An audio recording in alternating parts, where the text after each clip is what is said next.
something is now very, very clear. That President Uhuru Kenyatta is going home in 2022. By last year, it was not very clear. We had the Building Bridges Initiative process, which most people speculated was President Uhuru Kenyatta's strategy of staying in power beyond 2022. To an extent that people were claiming that President Uhuru Kenyatta wanted to become the Prime Minister of the Republic of Kenya, with Raila Odinga as the President of the Republic of Kenya. And that the office of the Prime Minister was going to be very powerful. But with the collapse of the Building Bridges Initiative process, and with the latest statements from President Uhuru Kenyatta, it is clear that the President will be going home. And the President is also going to determine who becomes the next President of the Republic of Kenya. Uhuru Kenyatta is going to determine who will become the next President of the Republic of Kenya. But through his actions, the President is pushing or is rooting for Raila Odinga. And indeed, Raila Odinga will easily become the next President of the Republic of Kenya. You can challenge me to explain that in a video, why I strongly believe Raila Odinga will easily become the next President of the Republic of Kenya. But President Uhuru Kenyatta is facing serious headache, politically speaking, over his succession politics. In this video, I want to explain to you guys 5 things which is giving President Uhuru Kenyatta sleepless nights. But before we do that, if you're watching this channel for the first time, please take a second or two and click that subscribe button. To the subscribers, I want to continue thanking you guys. Now, let me get back to the main issue. President Uhuru Kenyatta is still a young man, right? But he's going to retire.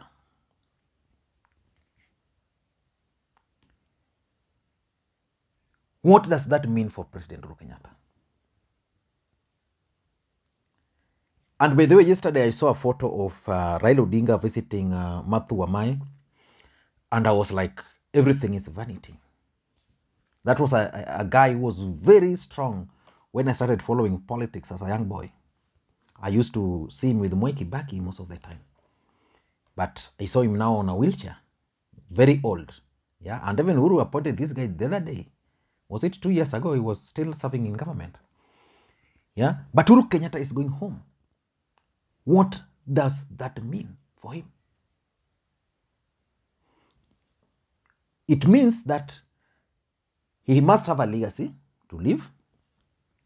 That legacy could be things Kenyans will remember him for. If it's the SGR, for example, if it's the expressway, if it's a specific thing, if it's the handshake, he must leave a legacy. The president would also want a situation where in future, he will not be blamed for anything. That during his tenure as the president, ABCD happened. Just like Moi served, but you see there are some scars which Kenyans are not able to forgive him for. And then, apart from that, President Uhuru Kenyatta would want to leave a country in a safe hands. Who will he hand over the presidency to? So in my considered opinion, President Uhuru Kenyatta is facing 5 major headaches. Number 1 is the legacy projects. Legacy projects. Which project will you remember President Uhuru Kenyatta with? SGR was a very good project. As a matter of fact, it's a good project. But it was inflated to an extent that ordinary Kenyans are suffering because of the loan which was used on it. So is it a project which Uhuru Kenyatta would be willing to be associated with? Because it plunged the country into debt. Or is it going to be the expressway? Because time is now not on his side. I was in Nairobi and I was shocked at the pace at which the expressway is being constructed. And it's my prayer that once it's done, the jam in Nairobi will be over. Is it one of the projects the president would be proud of? You know, like Moi Kibaki came, did the Thika Superhighway, he expanded airports, he's being remembered with. So the president must make sure that as he leaves office, his legacy projects And that's why yesterday he met with the permanent secretaries, specifically to instruct them on some of his legacy projects. Is it unity? So is the country more united or more divided as he leaves office? So I'm certain that one of the biggest headache the president is facing is legacy projects, because the big four agenda or programs has collapsed. And apart from these legacy projects, remember his deputy is actually working to portray him as a failure, so that anytime he will endorse someone, that someone is going to be projected as a project of a failure. So how will the president maneuver these legacy projects?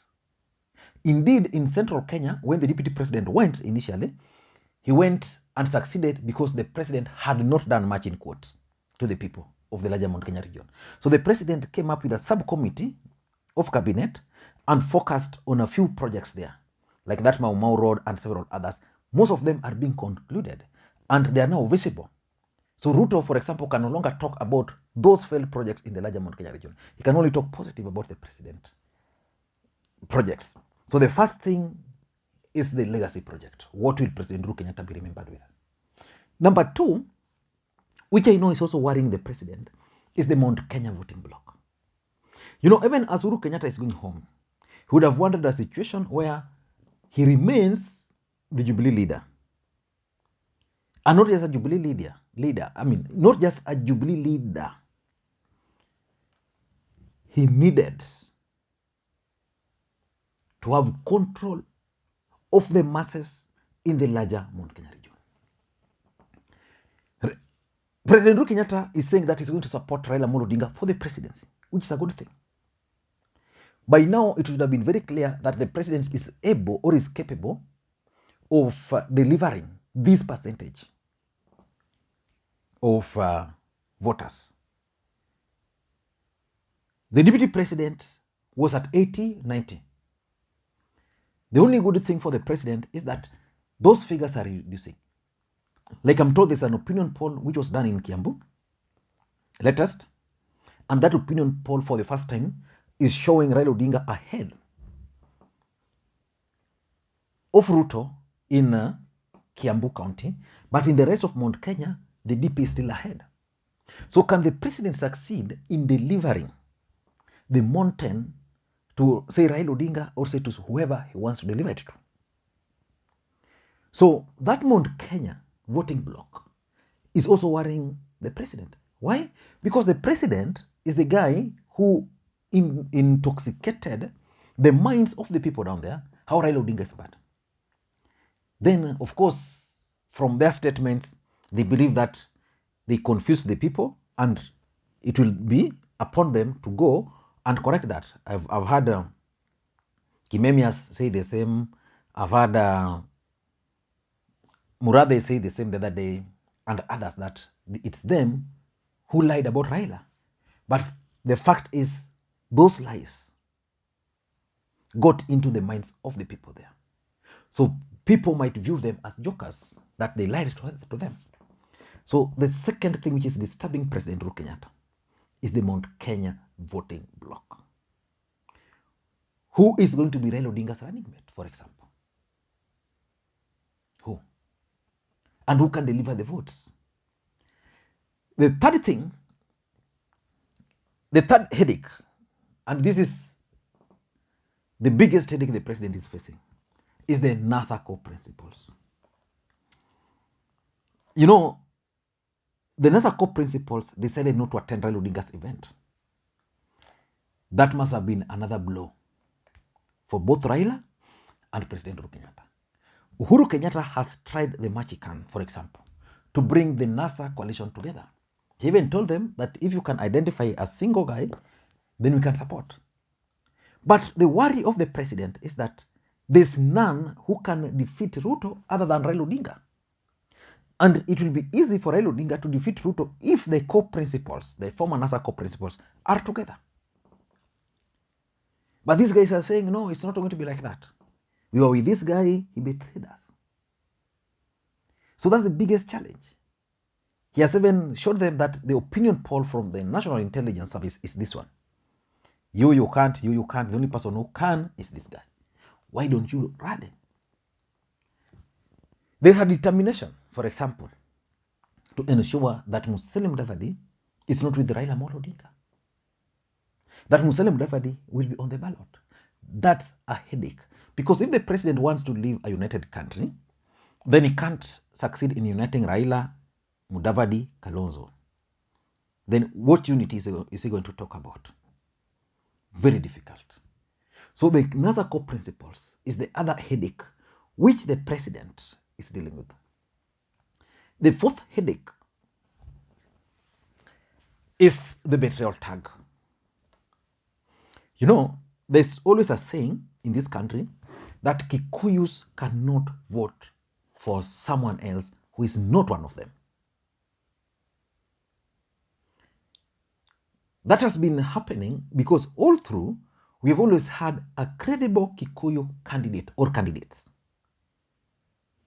Like, for example, in 1992, there was Matiba, there was Kibaki.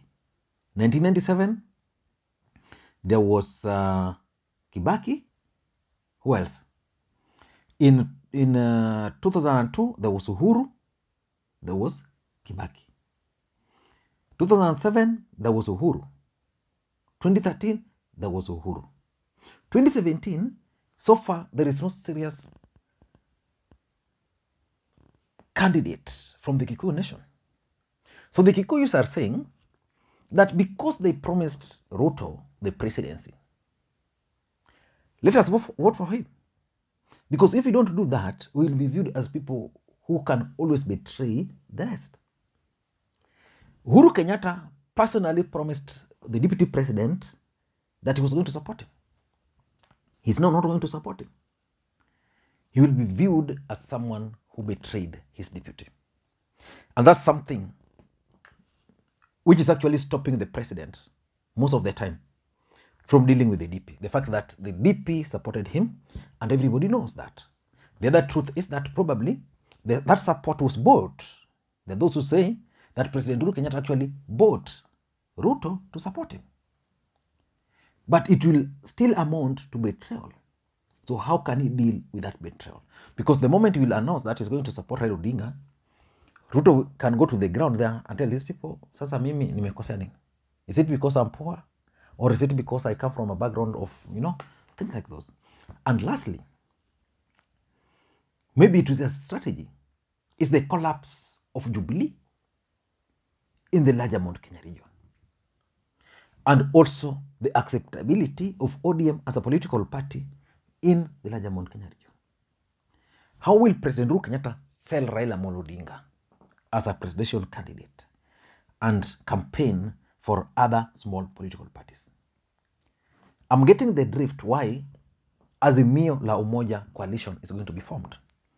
Probably to allow small parties in the larger Mount Kenya region to join it. And the president might decide also to join it through Jubilee. But the fact is that Jubilee has collapsed. No clear structures, even at the grassroots as we speak. I'm sure if you ask President Uhuru Kenyatta who the ward chairperson of his own party in his own ward, he might not know. Maybe that guy is currently in Jubilee. In UDA. So that collapse of Jubilee and the fact that ODM as a political party is not being received so well in the larger Mount Kenya region would mean that the president will have to come up with another strategy of convincing people to vote for Raila Odinga and even maybe to make their own choices on the ground. It's going to be very, very difficult for the president, for example, to do that. So that collapse of Jubilee would mean that without the presidency, of course, he will not have the presidency. Without the presidency, the other thing is without MPs, because if Jubilee will not manage many members of parliament, it means president might have a say, be very little say after the next election. If he had complete control over Jubilee, he will be the leader. calling all the shots. But I'm told he's actually planning to take charge of Jubilee in January. And in January, he's going to hit the ground running for Raila Odinga. I don't know what you think. Let me hear your thoughts. Thank you guys, and please, may you have a good day. Bye-bye.